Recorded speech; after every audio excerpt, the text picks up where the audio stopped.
An ending that even he couldn't have expressed in words. The life of the Arab world's most celebrated poet is over. How will all those touched by the work of Mahmoud Darwish remember him?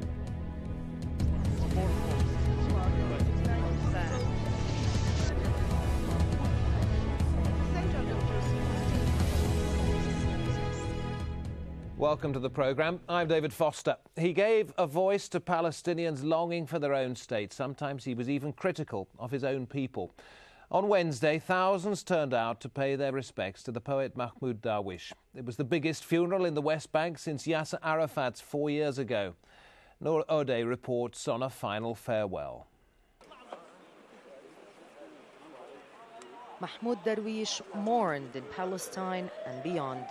A literary genius known for his humility arrives at the Palestinian homeland for his final journey. Received by the president and dignitaries from across the world, Darwish is honored with a state funeral, recognizing him as a national hero.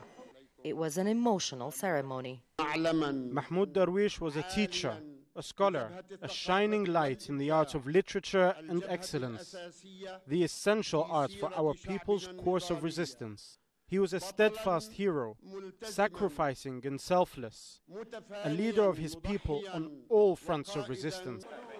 Darwish was remembered for his uncompromising passion for Palestine, an unmatched courage in challenging everything, including himself.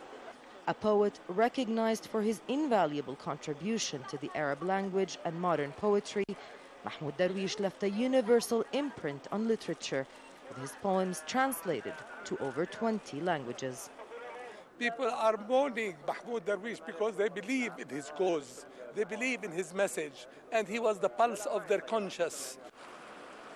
As his funeral procession started, Darwish was greeted by those who loved him most, the people.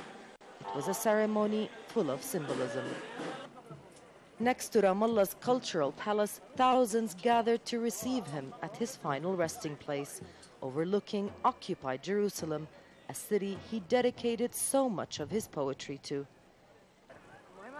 His poetry, however complex, transcended boundaries and educational divides, sung by thousands across the Arab world. One of Darwish's most memorable poems was about longing to return home to his mother, her bread and morning coffee, and confessing he feared dying before her because the thought of bringing her to tears was simply unbearable. From all walks of life and from across the occupied Palestinian nation, they came to mourn him and bid him farewell. Mahmoud Darwish, the prince of poetry and the symbol of Palestinians' collective memory. Listening to his words about life and death, they remembered him for genius in politics and literature. Tears and music mixed in Ramallah on Wednesday. There was plenty to say about Darwish by the many forever touched by his poetry. He tried to simple our case in his words when he writes his poems. I love him as all the Palestinian people love him. In death as in life, Mahmoud Darwish united Palestinians in recognizing the beauty, even in pain, reminding them always of his conviction that in Palestine there was plenty to live for. Noor Odeh, Ramallah, for Inside Story. Now, before we came on air, I questioned whether I was the right person to do this programme. Perhaps somebody who'd grown up living and breathing Darwish's work would be better. I thought it might be a little bit like someone who'd never heard of the Beatles doing a celebration of John Lennon's life just after he was shot. But this programme, I believe, is not just for aficionados of Darwish's work, but for those worldwide who might know little of the man but want at least to know something. So I sit here ready to learn why so many have been in tears, why millions feel that they've lost somebody very special. In Ramallah, our guest tonight, Ahmed Harb, a novelist and professor at Birzeit University. In Tel Aviv, Yitzhak Laor, an Israeli poet, playwright and novelist. And here in Doha, Lamis Andonia, writer on Palestinian affairs. Welcome to all of you. Each one of you, I know, a friend of Mahmoud Darwish's. So I want to take a tack in this programme where you lead the discussion. I have a few questions to ask, but I really want you to interact with each other, to tell each other what you know about him, what you believed in, where it's no longer an academic dissection, where it goes beyond words. Ahmed Had, let me come to you first, if I may, appropriately enough, in the West Bank. What do you believe the world has lost with the death of Mahmoud Darwish? I believe the world has lost a great poet, a great human being. The world lost a recognized voice for the Palestinian cause, for the Palestinian people, a voice which embodies the Palestinians' hopes, aspirations for freedom and democracy. Would he have been a great poet if he hadn't had a Palestinian cause to write about? Must a poet feel pain to be recognized as great?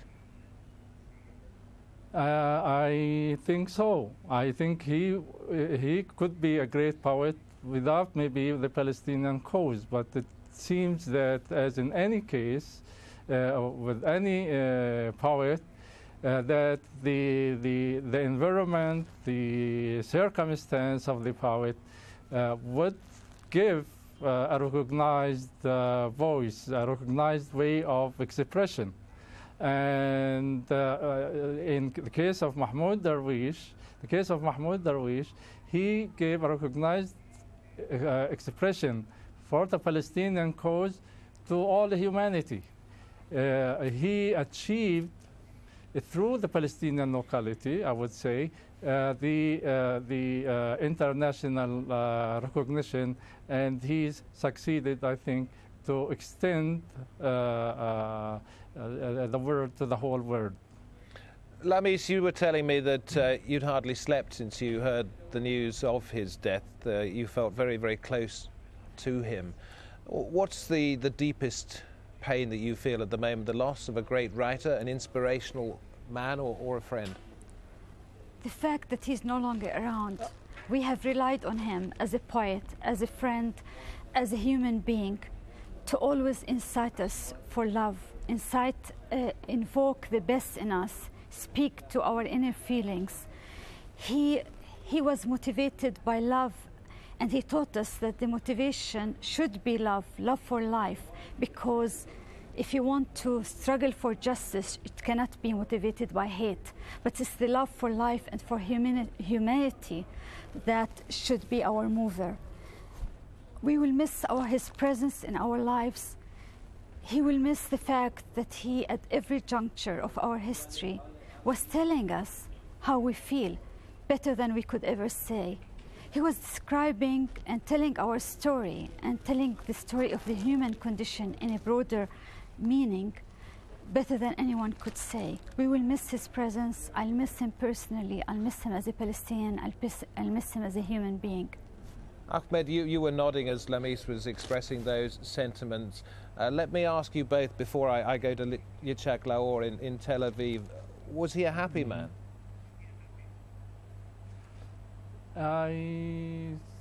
Perhaps not very happy. Lamis? Not very happy. Well, this is why he was so influenced by the human condition. And this is part of his strength, that he couldn't be always happy, because he was able to see the abyss of life. And he would go down to the abyss and pull himself up and pulls us with them, pull our soul. He was able to pull our soul with him and see the light again. So he couldn't have been happy, and that was part of his strength, or else he wouldn't have been as sensible and sensitive to articulate our feelings and the depth of our sorrows and victories and love and anger and rebellion. Ahmed, he reflected more on death in his later years in a particular way, didn't he?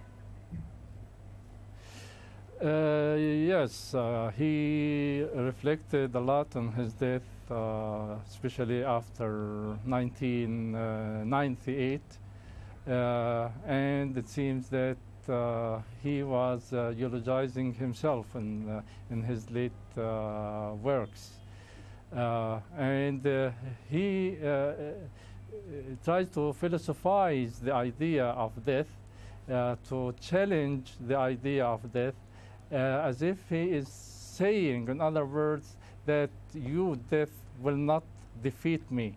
And through that, he's saying that death will not defeat us as people as well as individual. Let's go to Tel Aviv. Yitzhak Laor, a fellow poet, friend of Mahmoud Darwish's. Was he your friend as a poet, as a human being, or as somebody from another country fighting about a cause? Well, I guess that the beginning of our connection was about poetry, because he knew my poetry and he heard about my political position, so it was easier to contact each other. Yet the connection was basically on the telephone, so it was not from one country to another, but he lived under brutal occupation. I live in the metropolitan of this colonial project, so telephone calls would be the most appropriate way to describe this friendship. And we did not talk about poetry on the telephone. We talked about, I asked him about his health every once in a while. He asked me about my being, and we talked about politics a lot. So one could say that that friendship was a mixture of all these things. What did you like about him the most?